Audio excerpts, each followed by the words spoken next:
Dobrodošli v podkastu. Z vami sem filmski kritik Igor Harp in danes gostim igralca, režiserja, scenarista, novinarja, voditelja, športnega komentatorja in nasploh vsestranskega človeka Tonija Cehunka. Toni je širši slovenski javnosti postal znan kot glavni igralec v filmu eni prvi neodvisnih uspešnic, pravzaprav tu pa tam. Kot eden najvišjih športnih komentatorjev je spremljal šolsko košarkarsko ligo ŠKL in kasneje v njej posnel tudi film. Še bolj odmeven pa je bil njegov dokumentarec Poročilo Žbe, ki je zastavil ključno vprašanje glede nesmiselnosti prohibicije marihuane.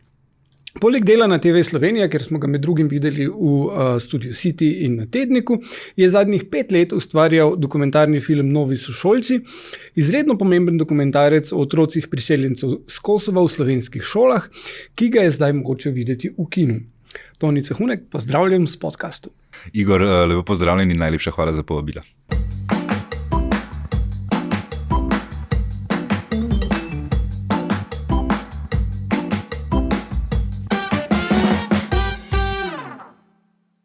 Začniva kar z aktualnim filmom Novi sošolci. Kaj te je privedlo k tej temi in katere so v bistvu največje razlike med neko splošno percepcijo v javnosti in tem, kar si dognal med ustvarjanjem filma? V bistvu do tematike sem nekako prišel kot Kranjčan zaradi dogajanja v mojem mestu.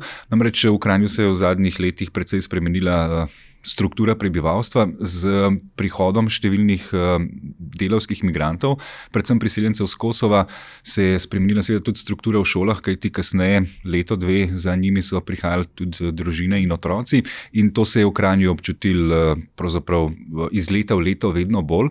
Tako da sem nekako se odločil, da je to tema, o kateri bi rad posnel dokumentarni film. Imel sem to veliko srečo, da se moja sestra s tem področjem ukvarja že več kot desetletje, ker deluje v šolstvu in je bila pač nekako prisiljena v to, da se začne učiti albanski jezik, zato da tem otrokom, ki prihajajo na njeno šolo, nekako pomaga, da je nek prvi stik boljši.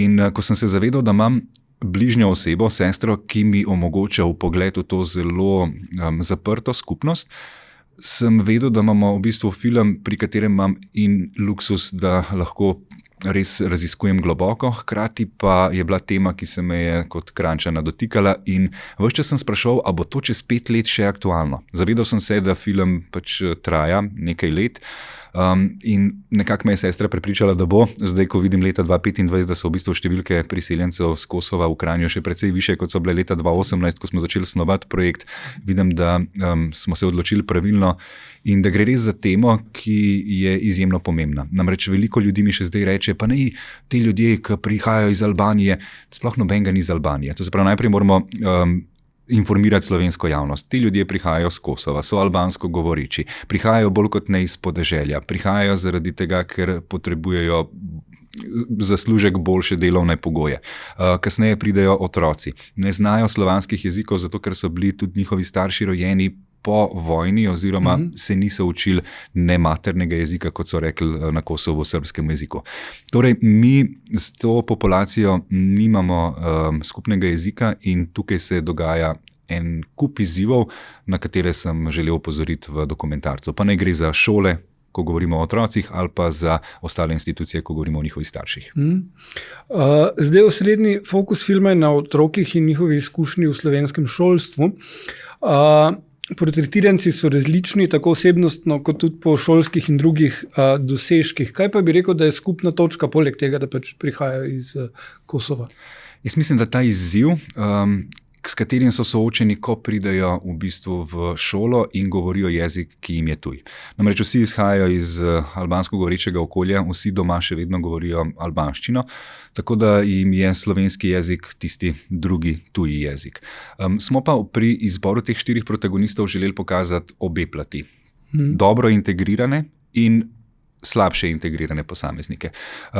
Nismo želeli olepšati slike, ker recimo 2 punci, ki smo jo dobili v filmu, sta obe zelo uspešni. Ena je bila celo rojena v Sloveniji, druga je zdaj v teh 5 letih, odkar je v Sloveniji dokončala osnovno šolo, je zelo aktivna v srednji šoli, se počuti, ne morem reči Slovenko, ampak se je dejansko zlila z okoljem. Medtem ko pri fantih... Kranjčanko. Tako. Ja. Vedno bo rekla ponosno, da čeprav bo dobila slovensko državljanstvo, bo ostala Albanka, ampak se čuti pri njej sprememba. Recimo že to, ko otrok reče, da sanja v slovenščini. Mene se je to zelo dotaknilo in sem se zavedal, da pač so se določeni procesi v glavi tega človeka zgodili.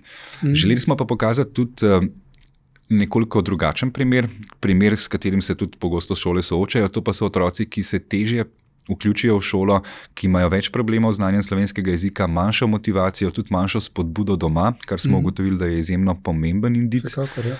In tukaj smo v bistvu našli dva fanta, ki smo jo za nalaž iskali na osnovni šoli za otroke s posebnimi potrebami, kajti v Kranju se dogaja in najbrž še marsikje, da pogosto, ko z otrokom ne vedo, kaj narediti, ga pač pošljajo na nižji izobrazbeni standard, na dovrstne programe, ki so na šolah za otroke s posebnimi potrebami, in v Kranju je tretjina otrok na šoli za otroke s posebnimi potrebami rojena na Kosovu, kar se mi zdi, da je enostavno statistični podatek, ki bi nas mogel vsem mečken skrbeti, ni reprezentativen in kaže na to, da mečken stigmatiziramo populacijo, ki prihaja z Kosova. Pa tukaj meniš, da bi v bistvu, če bi ti otroci imeli boljši dostop do učenja slovenščine, da bi jim šlo bolj v šoli in bi lahko običajno osnovno šolo izdelali, ali gre tudi za to, da mogoče otroci, ki so v Kosovu obiskovali običajno šolo, pa niso tam zaznali, da imajo posebne potrebe? Dejansko sta oba primera. Veliko ravnateljev mi govori, da na Kosovu šolski sistem je drugačen, do 5. razreda ni ponavljanja, tudi ni nikakršnega dela niti z nadarjenimi učenci, še manj pa z učenci, ki potrebujejo pač dodatno pomoč, in se pogosto zgodi, da kakšen otrok oziroma kakšni starši pripeljajo svojega otroka v Slovenijo ravno s tem namenom, ker se zavedajo, da bo tukaj zanj bolj poskrbljeno. Ampak to so majhne številke, ki sigurno ne bi pripeljale do tretjinske populacije na teh šolah. Druga težava pa je, da pri nas v bistvu zelo hitro te otroke damo v en sistem ocenjevanja in poskušamo ugotoviti, koliko so sposobni, ampak ta test temelji na slovenskem jeziku in nek otrok po enem letu življenja v Sloveniji ne more pokazati vsega, kar je sposoben v tistem testu, tako da precej hitreje reagiramo in ga pošljemo na program nižjega izobrazbenega standarda, kot bi to naredili sicer. Hkrati pa mislim, da sem pozabil še izpostaviti eno pomembno stvar, to pa je seveda vključevanje staršev. Ugotovili smo, da tam, kjer so starši aktivni, kjer se nekako posvečajo otroku, skrbijo za njegov šolski uspeh, so tudi ocene boljše in manjši delež teh otrok konča na nižje izobrazbenem standardu. Ja. Pa šole delajo kaj za vključevanje staršev? So kakšni programi za to, oziroma ne vem, tudi lokalna skupnost ali pa kdorkoli? Zelo smo prepuščeni posameznim okoljem. Recimo tudi zdaj se mi dogaja, ko kličem na šole, na ljudske univerze, na centre za socialno delo, da na polovici me sprejmejo z največjim navdušenjem. Hvala, ker ste posneli ta film. Polovica v krajih, kjer vem, da imajo izzive, se pa obnaša precej nonšalantno, češ to se nas ne tiče. To more nekdo drug reševati. Zdi se mi, da se to zapravo ločijo te institucije, ki so odgovorne na dve strani, na tiste, ki se zavedajo izziva in hočejo posredovati, tudi če trenutno ni nekih zakonskih podlag in pri tem improvizirajo pri iskanju načinov, in pa tiste, ki enostavno negirajo težavo, izziv, govorijo, da to ne obstaja, čeprav vidimo, da se stvari v družbi spreminjajo. Mislim, da predvsem na nekem državnem nivoju manjka ena politika, ki bi pomagala, ker v bistvu vsak se potem na lokalnem nivoju izgovarja, češ dokler država ne poskrbi, dokler ministrstvo ne bo uredilo. Mislim, da je sicer res ogromno na tem, ampak tudi določene lokalne pobude bi morale biti boljše. Recimo v Kranju imamo izziv z medkulturno mediatorko, ki je ni na šolah, kljub temu, da imamo na šolah toliko albansko govorečih otrok in si mora vsaka šola posebej zagotoviti sredstva, da lahko plača tega mediatorja. To je delo, ki bi ga lahko občine pokrile. Tudi ljudske univerze s svojimi programi so zelo aktivne, programi socialne aktivacije, ko vključujejo mame. Ugotovili smo, da tam, kjer so mame prek teh socialnih programov bile vključene, se precej bolj pogosto zaposlijo, so njihovi otroci deležni precej večje pomoči pri šoli in mislim, da gre res za eno kolesje, v katerega se moramo vsi vključiti. Ja. V filmu je omenjeno in zdaj tudi mislim, da določeni politiki so večkrat omenjali, da bi te otroci najprej morali iti v učenje slovenščine, preden se vključijo v šolo. Ali je to vrstna segregacija smiselna, ker vsaj začasno gre tu za eno segregacijo, ali boljše vključevanje direktno v okolje, kjer živijo?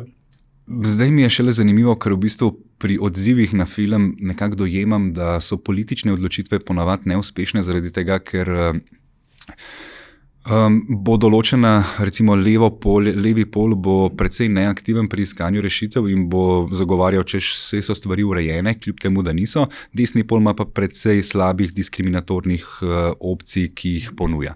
In ena izmed teh je tudi ta reception class oziroma spremni razred, kamor bi oni radi vključili vse tujce, ki pridejo v državo za tisto prvo leto oziroma za neko obdobje, dokler se ne naučijo slovenščine. Jaz sem prepričan, tudi naši sogovorniki z ministrstva in z nekaterih šol so dejali, da bi to vrsten način spodbudil večjo segregacijo, tudi diskriminacijo teh otrok in hkrati se mi je zdel zelo dober argument. Mi bomo te otroke prisilili v izkušnjo vključevanja najprej, ko jih bomo poslali v ta reception class, potem se bodo naučili slovenskega jezika in potem jih bomo še enkrat poslali skozi to težko izkušnjo vključevanja v običajen razred. Ja. Tako da jaz bi tukaj recimo zdaj, ko smo se precej pogovarjali o tem, belgijski sistem je bil zanimiv, oni do 11. leta nimajo teh reception klasov, kasneje pa jih imajo. Če je nekdo starejši od 11 let, se bo težko naučil biologijo, če ne zna jezika, da imamo najprej naučiti jezik. Mi je bil pa zanimiv norveški model, ki pa pravi welcome class. Že ta reception class, welcome class, terminološka razlika mi je zelo pomembna.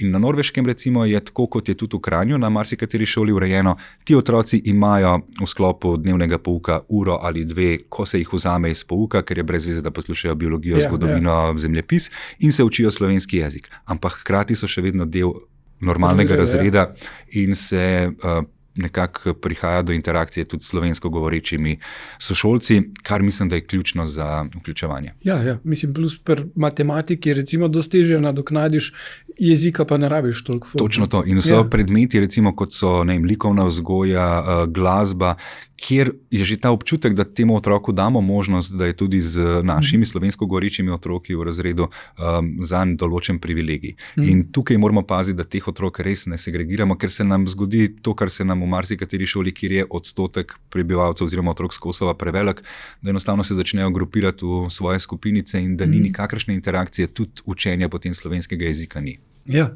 seveda. Ali se ti zdi, da je percepcija priseljencev iz Kosova, da se v družbi izboljšuje, oziroma kaj bi lahko naredili, da bi bilo to boljše? Jaz sem šokiran nad tem, imeli smo samo premiero, eno projekcijo, ampak šokiran sem nad tem, kakšni so bili odzivi.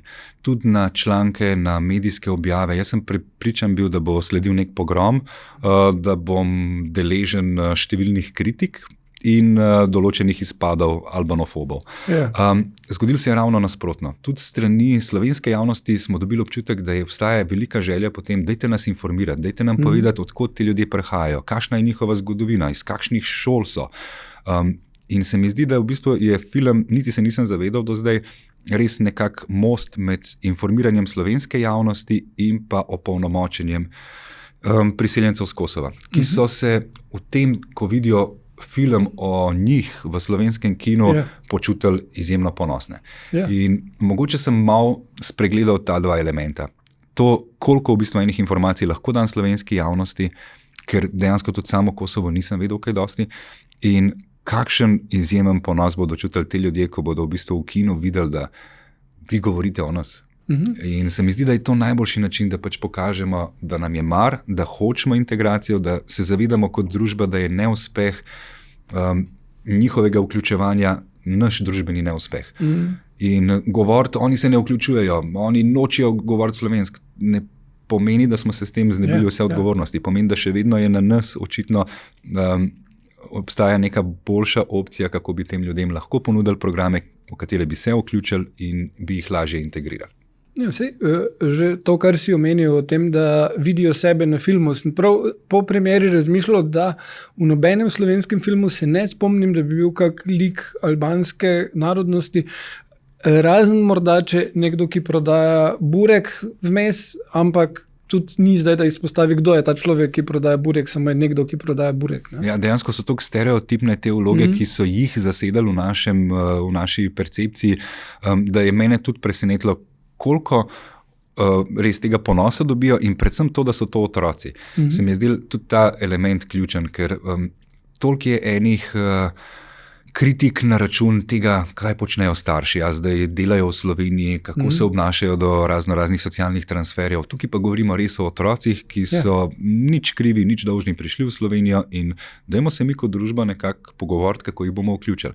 Konec koncev bo večina teh otrok ostala v Sloveniji in tukaj govoriti o tem, da je to samo neka postojanka na njihovi poti proti Nemčiji, več ne gre.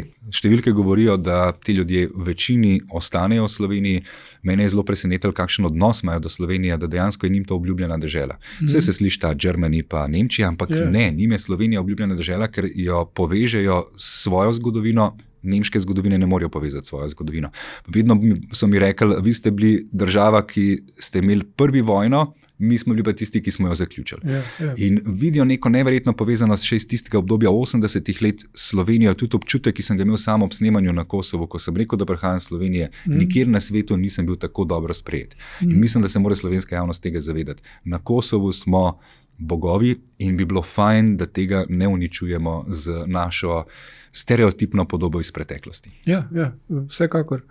V prejšnjih dokumentarcih in televizijskih prispevkih si običajno bil v spredju. Kako to, da si se pa pri Novih sošolcih odločil stopiti v ozadje, samo režiraš, niti narator nisi?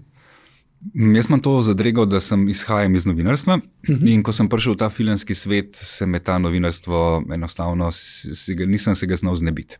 In sem po mojem mnenju delal dolge prispevke, ne pa dokumentarnih filmov. In ta prva stvar, ko sem se zavedal, da bom mogel narediti celovečerni dokumentarni film, ker običajno dokumentarce delimo na dve sorti. Ena je 52-minutni televizijski dokumentarc, kjer je ogromno naracije, kjer je talking heads, ljudje samo govorijo.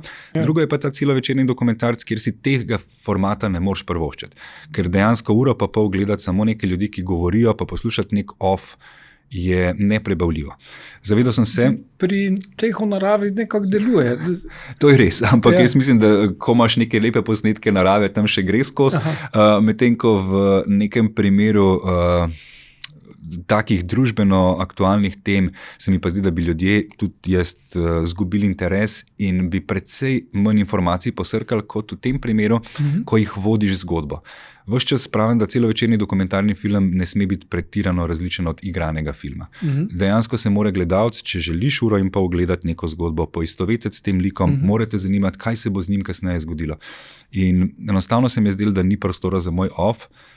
Že od začetka sem se nekako držal tega, da bo to moj prvi film, v katerem ne bo naracije in ne bo mojega glasu. Prav zaradi tega, ker mora biti fokus na teh otrocih. Čudovito mi je bilo na premieri poslušati odzive nekih ljudi, ki so za mano sedeli. Lega Masar, kaj bo pa zdaj Ledri naredil? To je poanta našega filma, ne pa kaj bom jaz povedal. In če hočemo kup informacij, ki smo jih zbrali v filmu, dati gledalcem, da jih bodo posrkali, potem je treba vmes planirati tudi te segmente zgodb, zaradi katerih bo vse te informacije precej lažje ponotraniti. Ostaniva še pri dokumentarnih filmih, ampak skočiva malo v preteklost. Poročilo Žbe, tvoj film o marihuani, je ob izidu naletel na bolj ali manj same pozitivne kritike, tako kot zdaj tale, in veliko piratiziranja, to mislim, da zdaj ne bo. Ali odsotnost negativne kritike pomeni, da je čas za legalizacijo, oziroma da je bil to že pred 15 leti, ko si ta film posnel? Jaz mislim, da ja. Zdaj mi je majčkeno smešno, ko se spomnim nazaj, da je to že 15 let in da v bistvu kaj vse se je v teh 15 letih zgodilo. Ne? Imamo v bistvu prodajalne, kjer se kupuje CBD konoplja brez večjih težav v centru mesta. En kup enega brendiranja oziroma oglaševanja konoplje kot nekega čudežnega zdravila.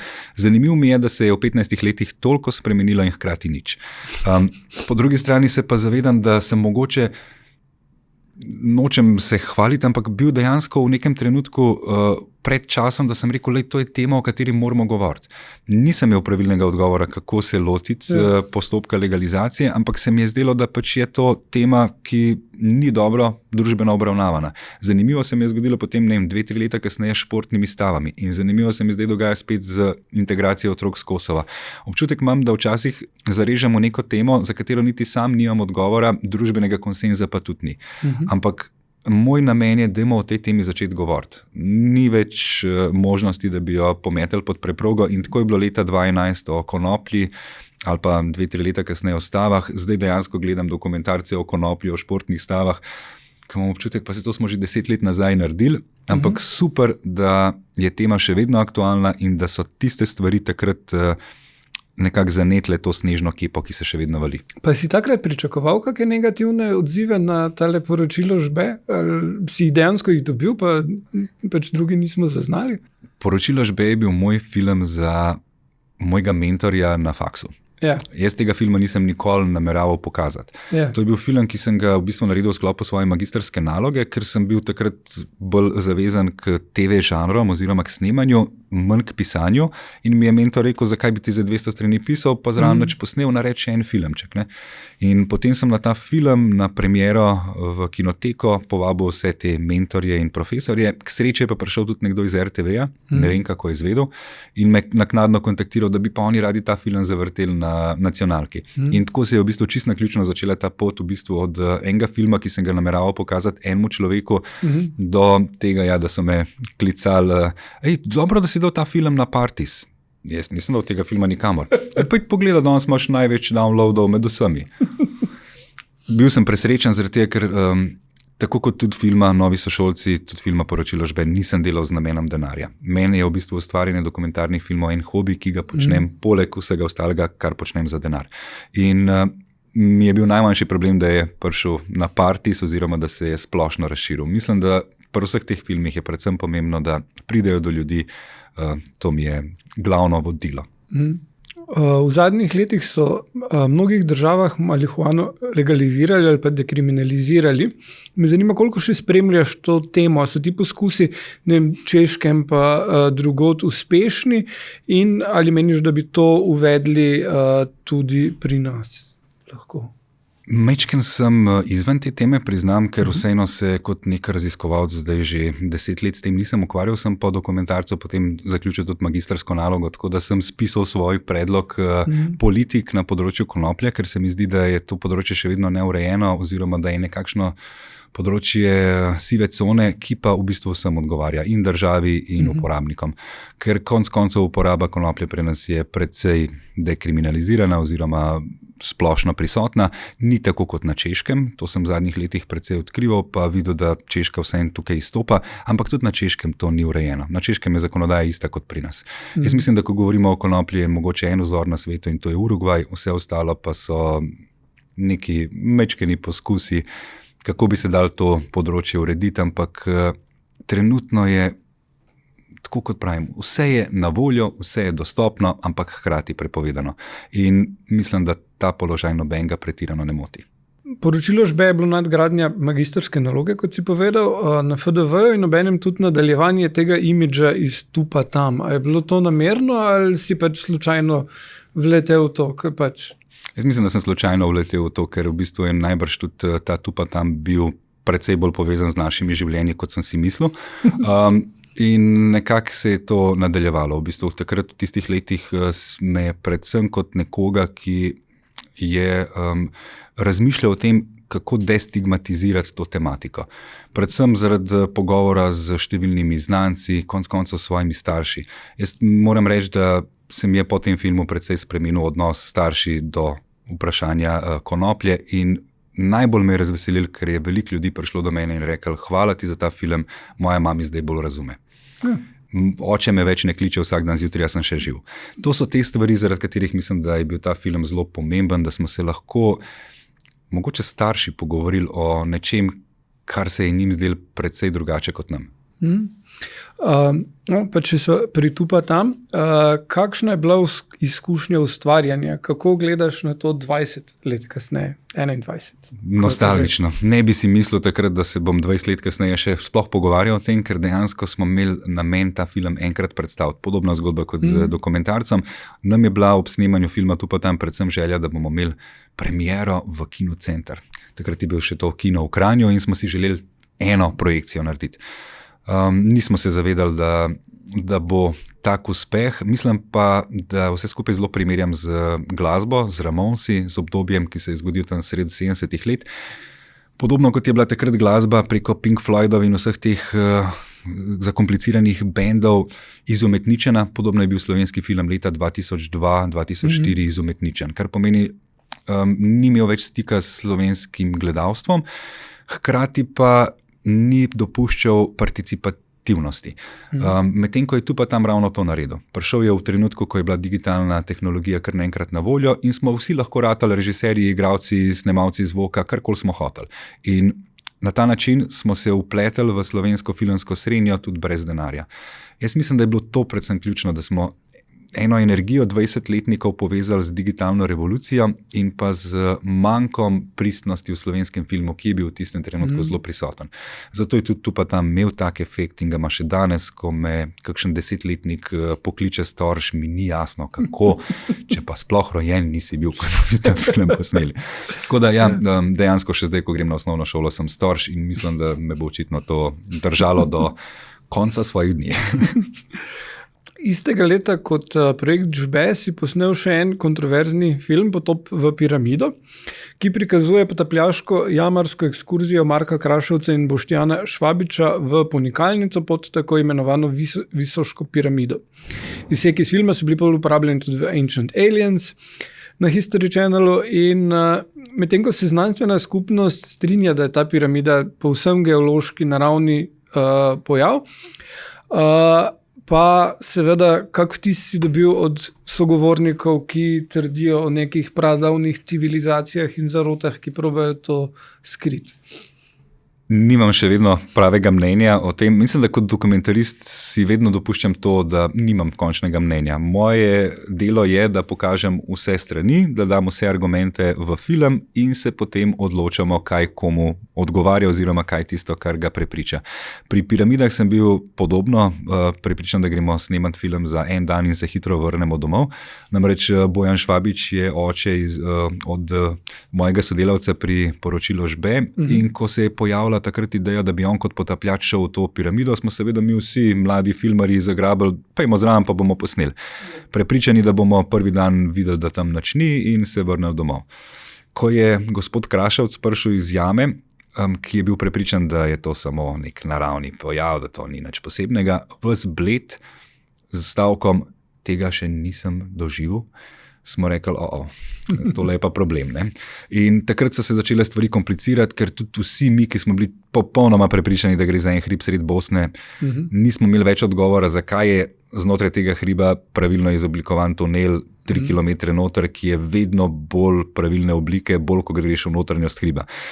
Skratka, en kup enih čudnih, nenavadnih, neobičajnih stvari se je zgodilo na snemanju tega filma in še zdaj nimam odgovora. Vem pa, da me kot nekoga, ki nisem preveč ezoteričen, te zgodbe težko kupijo. Ampak res je bilo en kup nenavadnih stvari. Tako da priporočam vsem, pejte tja, poglejte, naredite si svoje mnenje. Lahko je samo hrib, ampak dajte si dovoliti, da prisluhnete še kakšni zgodbi. Jaz toliko ljudi, ki verjame v škrate in vse živo, kot sem jih tam, nisem srečal nikjer. Ampak hkrati nam je kamera vsakič, ko smo stopili noter v ta hrib, crknila. Nobenemu ni bilo jasno, zakaj, kaj se dogaja s to elektromagnetnim poljem, z vsemi temi stvarmi, zakaj so res te strukture 5 km v notranjosti hriba tako lepo narejene, ni možnosti, da bi jih kdorkoli naredil v zadnjih 500 letih, ker to smo preiskali. In ko smo dali vseh 5 možnih teorij na plano, nihče ni imel odgovora na nobeno od teh. Tako da dejansko ta segment piramid v Bosni je zame še vedno ena enigma, o kateri nimam končnega odgovora, razen da je vse skupaj rahlo čudno. Torej, filmofili pa te poznamo tudi kot povezovalca filmskih dogodkov in moderatorja pri intervjujih filmarjev na festivalih in raznih premierah. Kateri ustvarjalec te najbolj navdušil, ko si ga tako spoznal na Kraftu, Lifu, kjerkoli? Jaz moram reči, da bi težko zdaj prav enega izpostavil, ampak se mi zdi, da ena zadeva, ki se jo zdaj zavedam kot filmar, tudi sam, je, kaj pomeni imeti film, kaj šele premiero.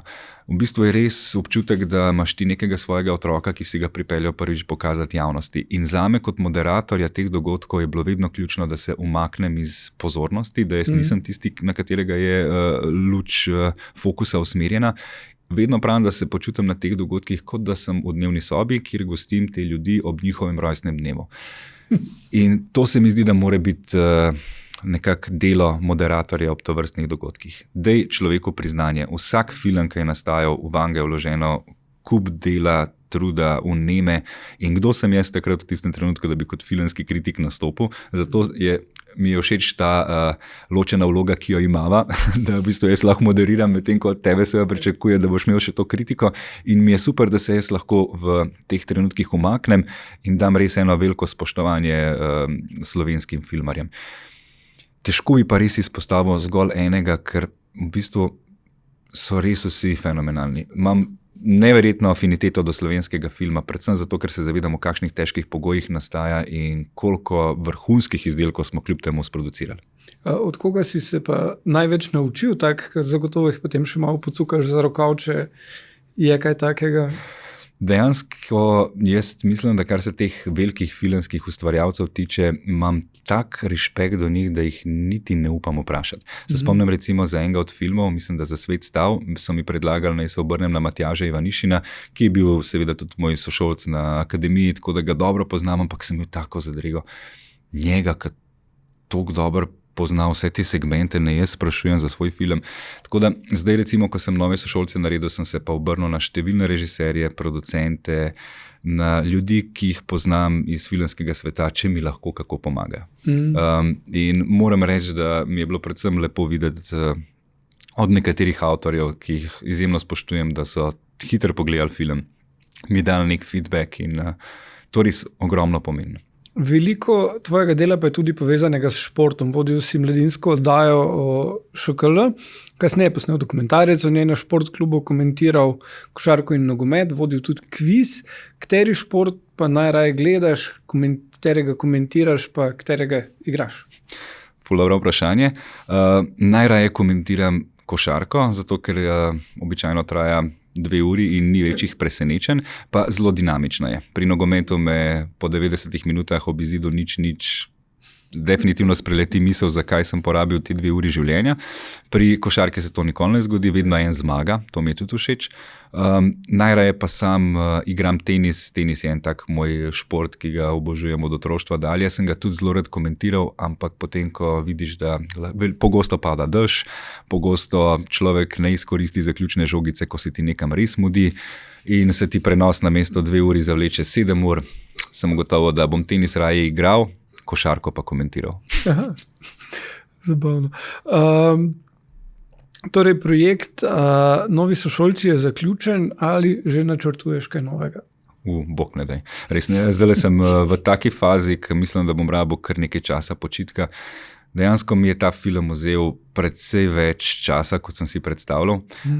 Zelo sem si želel narediti en film, ki bi bil moja neka odskočna deska v ta filmski svet, ker vseeno je to zdaj 11. dokumentarc, sicer prvi tak obsežnejši, celovečerni, ampak sem se res vrgel noter v ta film z dušo in telesom in imam občutek, da bom po tem filmu tudi nekoliko utrujen in mečkem počakal. Sam nisem filmar, imam kup drugih stvari, ki jih počnem zato, da preživim in mi je v bistvu film ena stvar, ki se mi pojavi zaradi nuje, zaradi občutka, da živim v nekem svetu, v katerem ta film manjka. Sem prepričan, da bo kmalu prišel spet ta občutek, ampak volje in vneme, da se še enkrat spravim čez cel ta postopek, pa mislim, da nekaj časa zdaj ne bo. Dejansko bodo Novi sošolci ta film, ki ga bom po mojem še vsaj kakšno leto, 2 promoviral kot zadnji. No, za zaključek pa povej, kje lahko gledalci srečamo Nove sošolce, kako je mogoče videti ta film, ker nima široke distribucije, ne? Ja, kar se distribucije tiče, mečkam še oklevamo, kaj narediti, ker je situacija nerodna. Imamo pa res kar precej odzivov strani posameznih kinematografov in na teh lokacijah smo se dogovorili vsaj za eno projekcijo, ker bi radi predstavili film v vsakem izmed teh krajev in videli tudi, ali obstaja interes za šolske projekcije.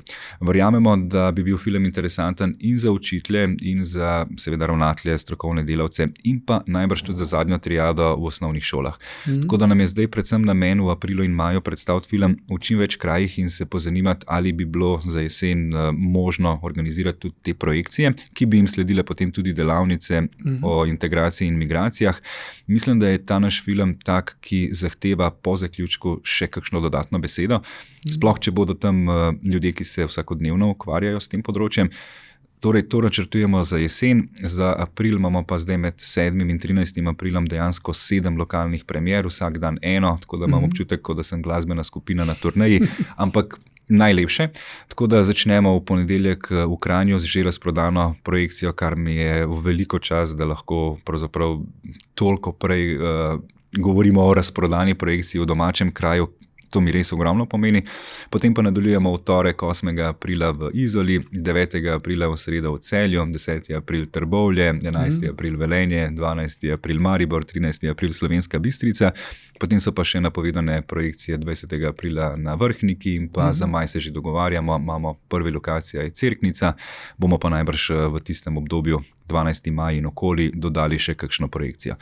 Tako da zaenkrat moram reči, da sem navdušen nad tem, kako so se določeni kinematografi v večini kinematografij odzvali na naš film in nam ponudili priložnost, da ga predstavimo. Toni Cohunek, najlepša hvala za pogovor in hvala, ker z ustvarjanjem opozarjaš na te pomembne teme. Z vami sem bil Igor Harp, nasvidenje.